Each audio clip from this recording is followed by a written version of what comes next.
We've got an exciting interview lined up here for you today discussing global wealth migration trends, global capital flows and investment behaviour, and the UK private credit landscape.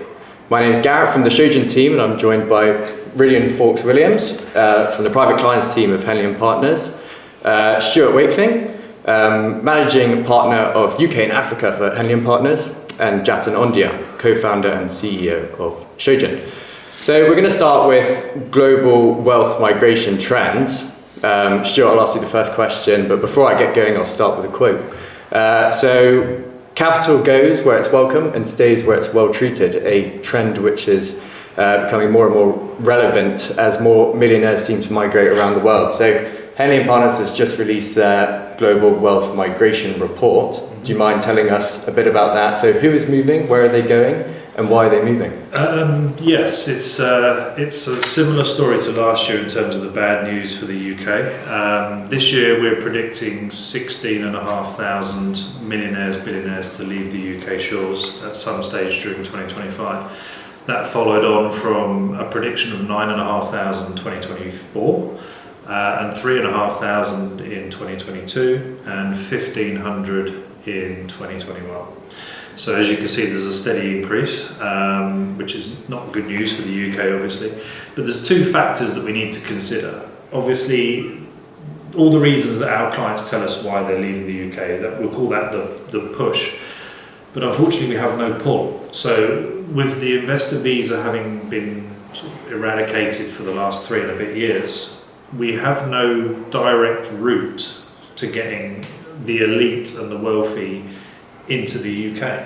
So not only are we losing lots of people, but we're not being able to put anyone in as well. Of course, there are people coming to the UK, and we've seen quite a significant inflow of Americans because of what's going on over there, which we'll probably catch up on shortly. But it's not looking good for the UK.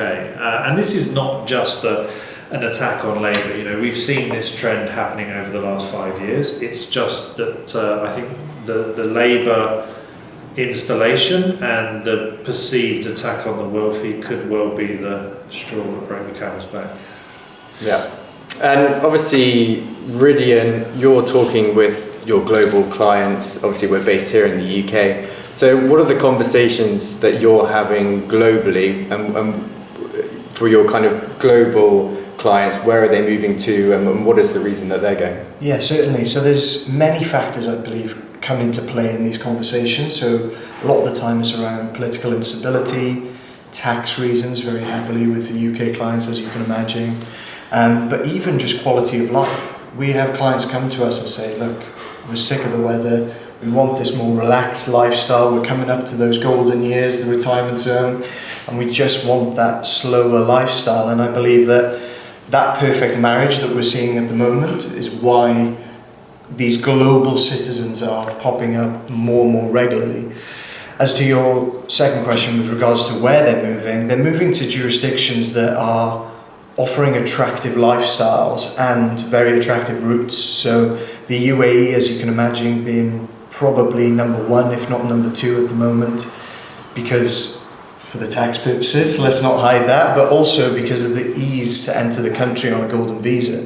The purchase of property in the UAE will give you a 10-year golden visa, which is really attractive for those clients who want to protect their wealth through real estate and change their lifestyle in tax jurisdiction. So I would say UAE number one, possibly Portugal number two as well. Yeah, and you mentioned real estate, so obviously global migration has very strong ties with real estate. So you're offering different citizenship and residency opportunities for global clients, and a lot of those are backed by real estate. So what are some of those exciting opportunities that people might consider? Yeah, so I believe there's 13 or 14 programs in total that offer real estate, both residency by investment and citizenship by investment. 3 of those programs, it's a requirement, so you must have a physical address in, for example, Monaco, Italy, UAE, that's the other one. And the other jurisdictions that offer an attractive route through real estate being Cyprus, UAE again, like we spoke about.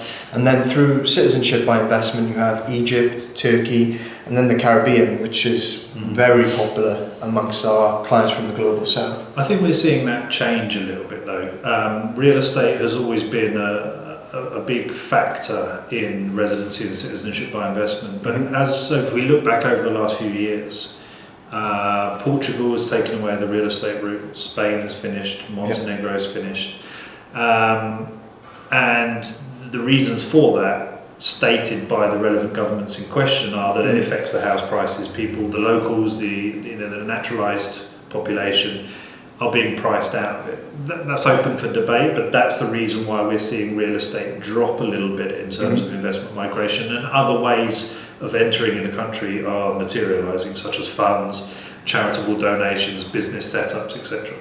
Yeah. And obviously all of this mobility from high net worth, ultra high net worth or family offices is shaping global wealth distribution. So, 10, 15 years ago, people would quite happily put 90% of their portfolios into US equities and consider that diverse enough, and did very well because of doing that. I mean, obviously markets are at an all-time high now, but we've seen a lot of volatility, especially in US equities. So people now having a think about how they can further diversify their portfolios. I read a report by Capgemini saying people are putting 20 to 30% of their portfolios now into real estate or real estate investments, 15% into alternatives. So obviously the big buzzword is private capital markets. So people looking into private equity, private credit, private debt, crypto as well, and gold obviously. So Jatin, discussing these kind of private capital markets, especially started the big trend in America, it's now coming over to the UK. What does this kind of private credit in the real estate world market look like in the UK now, and why might it be interesting for global investors?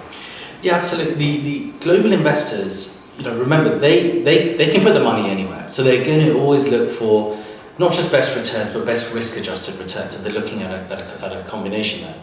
Risk is not just a function of the underlying risk in terms of the credit, but also the wider political risk in wherever they're investing, which is why the US has always been a favourite for a lot of global investors, as has the UK.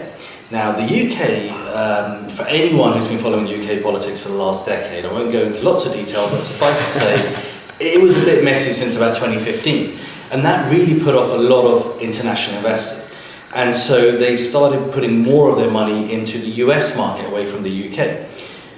This year, we're seeing that being reversed for again, obvious reasons, but also the UK itself is becoming more stable. Politically Labour's in with a very strong majority. It's providing stability, albeit there's still a lot of work to be done, it is providing some level of stability. And we're seeing that come back in the market on the front line. Property prices are stabilising, whereas previously there was no one buying, no one selling, there was no activity. Now, when you have global investors and they're looking at where the opportunities are, one of the biggest shifts we've seen is, in the old days, a lot of people would just come to the UK and park their money in real estate, right? If they just wanted that, not just diversification, but they wanted that safety. It was a bit like gold in a sense. You just stick your money in and then just leave it there for decades. But that no longer works because governments are penalising people for doing that now, with additional kind of costs and council taxes and so on. And again, very similar to what you said about Portugal and places like that, the domestic market are struggling to get enough housing. So there's a big backlash against international investors coming in and just parking their money in real estate and leaving it empty. And that brings us to private credit. And that is where the single biggest shift is that we've seen, because private credit is picking up where the banks kind of left off. Now, banks have been retrenching. The Basel III rules have meant that banks have to hold more capital against various loans that they make. This is directly affecting things like the real estate market, and particularly things like real estate development market. So where the banks pull back, this is where wealthy people generally look at it and say, okay, well, there's an opportunity. Because if the banks are pulling back, the wealthy will step in and say, okay, well, I can make a private loan on this particular project. In the old days, they would look at it and say, somebody would come to them and say, there's a great project here, you can earn a great return, and it might be a family office. They would invest their money in that, and then they would get either a share of the profit or a fixed return, which is far superior to what you're getting in mainstream markets. So we've seen a significant growth in interest in investing into that space. Also, remember, when people invest in mainstream markets like equities, you're basically not going to get outsized returns. You're going to move with the market as a whole. Why? Because information is very, very widely distributed, and that's the whole point of mainstream public markets. So wealthy individuals have always, throughout history, made money in private markets where you can make outsized returns because of the inefficiencies. There's no broad availability of capital there.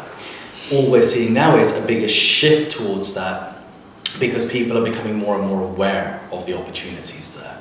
So that's what we're seeing on the front line. And Stuart, are you seeing any changes as well? So obviously people are becoming more global, and it might be, as a reason to be able to diversify their global portfolio. So obviously where they reside makes a big difference to how they might be able to invest globally. Yeah, I mean, when you think we look after a vast majority of our clients historically have been from Africa.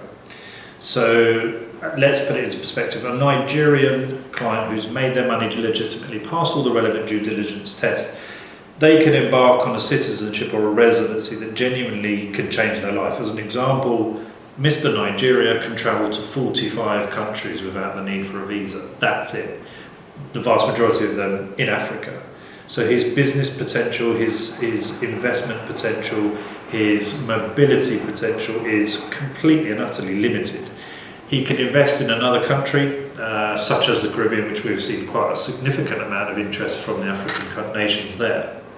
Suddenly they've got visa-free travel to 150 odd countries on average, and opens up the world for them and business opportunities.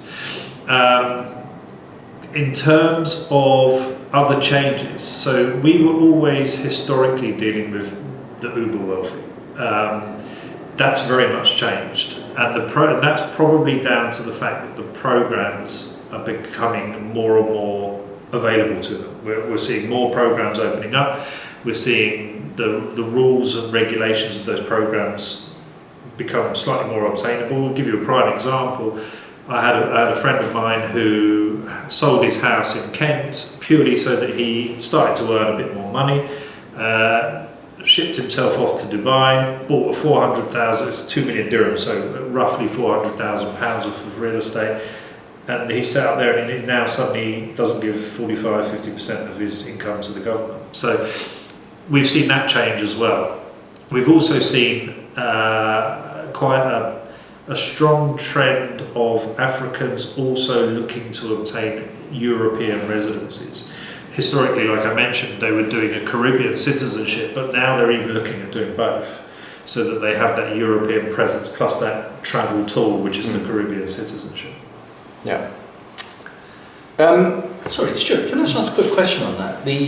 So in the past, like you said, it would have been the ultra wealthy that you would have been assisting. Now that's obviously changing.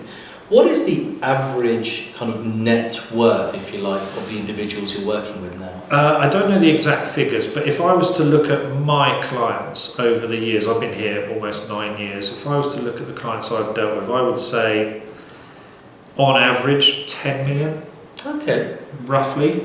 We have a few people who are literally worth their real estate. They sell that and buy somewhere else.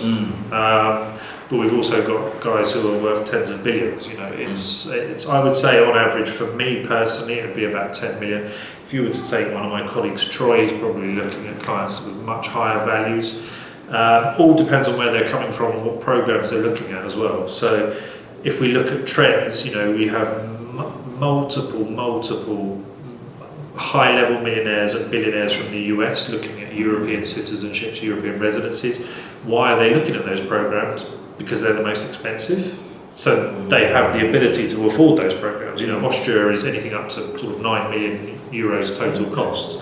Whereas Latvia, you're looking at 50, 60, 70,000 to get a European residency. And lots of Brits are even choosing that now to claw back their EU status. So it all just depends on where the clients are coming from. You know, my clients historically, I was brought across the Henley to develop the West Africa market, and I was dealing with Nigerians, Ghanaians, etc. $10 million average, I would suggest. But again, it's jurisdictional led. So we're seeing lots of Brits. You know, last year, sad to say it as a proud Brit, we dealt with more British people last year than any other nationality out of my office. Wow. If you said that to me 6 or 7 years ago, I said you probably needed to have a lie down. Because, you know, as a Brit or an American, you don't need the services of Henley Partners, right? You've got a very good passport. You know, you're respected globally. You've got a great travel tool. You have all the institutions and banking and investment capabilities in your country of origin. Yeah. And then Trump and Labour and the perceived attack on the wealthy in the UK and Brexit, etc. This is all, and COVID as well, really made people sort of sit up and realise what they are limited by their own single residence or citizenship. And so last year globally it was Americans number 1 and Brits number 2. Oh wow. And would you say, sorry, I'm kind of jumping No, go for it. You know, you mentioned earlier, obviously people are starting to take that decision slightly earlier, and there's a lifestyle factor in there as well.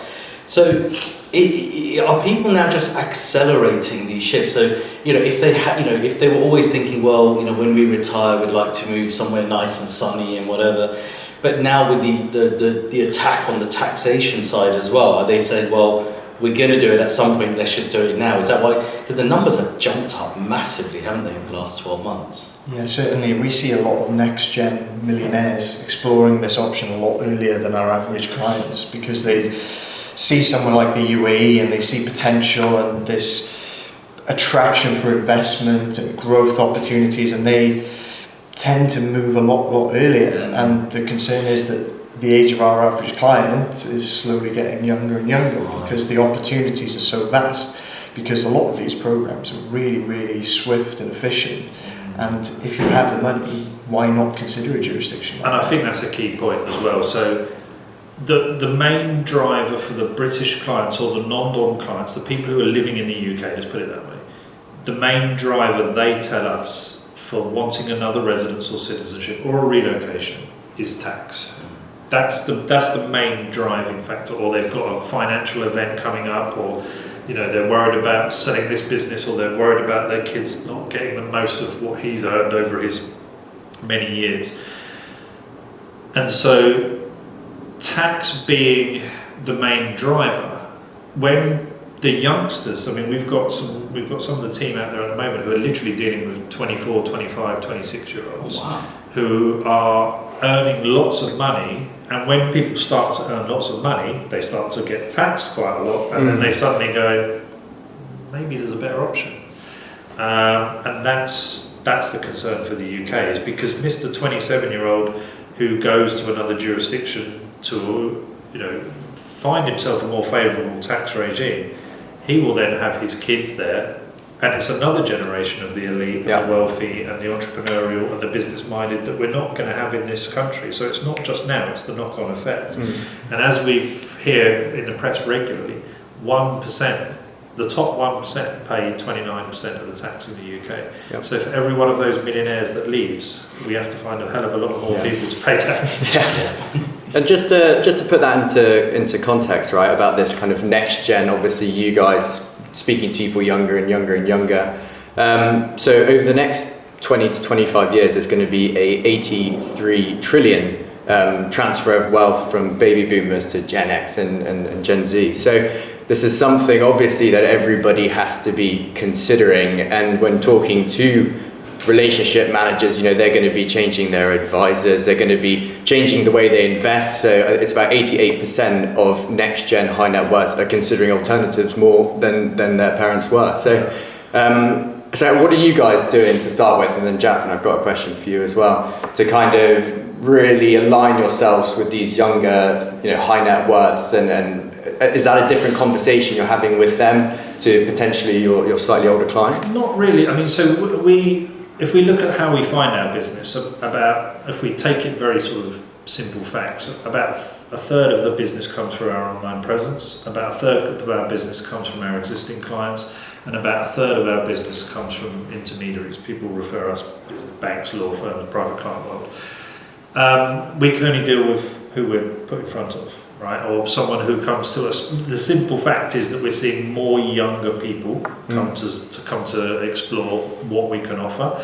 But we offer a holistic, sort of advice-based service where we just let them know the pros and cons, all the programs that are available. We offer sort of almost 60 programs across the planet. We'll tell them all about the programs, understand what they're wanting to achieve, and try and find the best solution for them. We're not pushing certain programs, so it doesn't necessarily matter what age they are or what reasons they're coming for, because there will be a solution for them. And we're not necessarily targeting younger people, because all we can offer is what the programs are. It's just whether they suit them, and it just seems to be that we're seeing more and more younger people who are earning lots more money coming to use our services. Yeah. And Jatin, so obviously these younger people who might be more interested in alternatives potentially than the generations above them, is Shojin doing anything exciting to be able to allow them to invest into the private credit space? Yeah, absolutely. Initially when we started, our core investor base was say between 40 and 60. They had a good amount of money, good amount of savings they wanted to put to work into the private credit market. But what we have seen is exactly what you said, that transfer of wealth, and certainly with the decision making being handed down to the children of these families, they're the ones making the decisions now. What's the first thing they do? They'll go online, they'll do research, they'll register and so on. So we've created a whole platform to enable them to do everything end to end without ever talking to us, if that's what they prefer. Obviously we make ourselves available, but the idea is that they could look at all the various private credit opportunities, they can download all the information, they can see the videos every time we do site visits or anything, update videos. So it's really trying to continue engaging with them in a way that they prefer, which is quite different to the older generation who prefer to sit down face to face. I find a lot of these younger guys, in fact, they're happy if they never talk to you. Well, good. I mean, unless there's anything else that anybody wants to discuss, that's all we had on the agenda. So I think we'll go to final words, last thoughts about any trends that we're seeing in the market. Jatin, do you want to start and we can work our way down? Yeah, absolutely. I mean, I think we're living in really interesting times because capital can flow around the world, in an instant. And, I think governments definitely need to get up to speed on this idea. People, capital, all of this can move around and, so quickly. So I think as a result of that, it's creating all these new opportunities, especially obviously in the private credit world, which itself is coming out to a more of a mainstream market. Private credit's always been there, even 100 years ago. You had private credit. Now it's just entering a more mainstream market. And we're seeing a hell of a lot of opportunity in that space. But I think if there's one thing, when your clients, whichever countries they move to, they will still have their preferences for where they invest their funds. Yes, they'll have some money in global funds in different countries, but places like the US and UK have always been kind of up there with the places that they trust and they want to park some money. So that creates a great environment for investment into the private credit market. I think the one thing we've just got to hope, and I don't want to get political here, but I just want to hope is... We're so close. I just hope we don't mess it up. We've, the UK has long been regarded as this kind of strong, stable country, and the last decade, really kind of did not reflect well. But I'm hoping now going forward we'll be a lot more stable and we'll get that crown. So a positive outlook for the UK then? I think so. Well, I think definitely a positive outlook for the UK. I think for a lot of international people, I speak to a lot of them, it's worse. Whatever we see here, things aren't that bad, haven't been that bad. But if you're international and you're watching it on the news, we look like a basket case. I think even the people who are leaving don't want to. No, they don't want to. They're just kind of forced from a financial perspective that there are better options, but it won't take much for the UK to get themselves back there, because we have all the regulations, the due diligence, the history, the culture. It's all there and it all remains there. They just need a bit more of an advantageous sort of tax regime and more along those lines to be more favourable to them. And you've got to stop using the wealthy as a punching bag. It's almost like it makes for great headlines for all the people around the country who look at wealthy people and say, oh, we don't like you because you made lots of money and whatever, and it's almost like they're trying to drag everyone down instead of trying to lift the country. Everyone benefits. We should celebrate that success. 100%. Exactly. So Stuart, next 6 to 12 month trends or predictions that you'll see in the global wealth migration? That's a good question. We have new programs on the pipeline. So obviously we have a government advisory board which help countries sort of design, set up and implement their actual residence and citizenship programs. So we have more in the pipeline, which fingers crossed will come to fruition. We've seen in the UK, in terms of numbers of people applying for programs, we've seen 4 record years on the spin. So fingers crossed that continues, so I can keep paying my bills. The one trend that really fascinates me is if we go back 4 or 5 years, how many clients would actually relocate? People would come to us and use our services, but they would do a Portugal, they'd do a Caribbean, they would do an Austria, they'd do a Cyprus, whatever they're doing. Would they go and relocate? I would say 5-10% of our clients would actually relocate.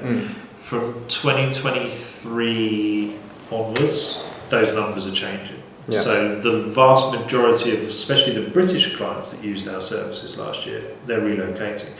I know that our American office is incredibly busy, probably since November the 5th last year. They're seeing lots of people relocating. So it's actually, people call us relocation specialists. That's not what we are. But we're actually seeing that happening now. And that fascinates me because it had always been a plan B. People come to use Henley services as a plan B, as a what if, as a travel tool, you talked about diversification. There's no banker or wealth manager who'd say, put your 100 million in one bank, in one country, in one product and leave it there. And it's the same really with residencies. We keep getting told by our clients, and we're starting to use this now as part of our marketing, to have one residence or citizenship is very limiting, very risky, and we saw that with COVID, and we see it with political instability or conflict or war. Having more than one option or diversification of residences and citizenships is sort of our buzzword at the moment, and we hope that continues. Brilliant. Anything to add there? Yeah, just a second on stability. I think clients are seeking investments that don't just offer mobility but stability as well, whether it be investment in real estate in Greece or a venture capital fund in Portugal.